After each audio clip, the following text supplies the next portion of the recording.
menekuni dunia menembak sejak 2 tahun yang lalu karena terinspirasi adegan tembak-menembak di film Cowboy, membuat Muhammad Rizky Bastrian, siswa kelas 12 SMA Negeri 1 Palembang, mulai menekuni cabur menembak sejak 2 tahun terakhir. Dan di tahun ini, ia akan bertarung di Porprov 2017 untuk mengukir prestasi pertamanya.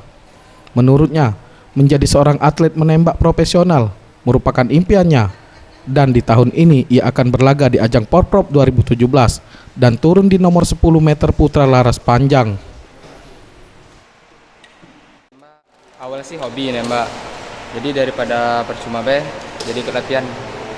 Tips khusus sih sebenarnya sih lebih fokus banyak latihan fisik supaya sehat, terus setelah lebih tenang. Target kita di Porprov ini? Target sih dapat emas.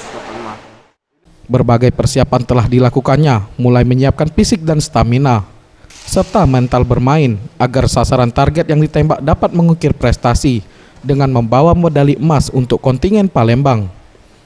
Untuk membagi waktu latihan, menurutnya tidak sulit karena di sore hari setelah pulang sekolah ditambah pihak sekolah mendukung penuh dirinya agar dapat memberikan prestasi terbaik di ajang Porprov 2017. Tim Liputan Sriwijaya TV.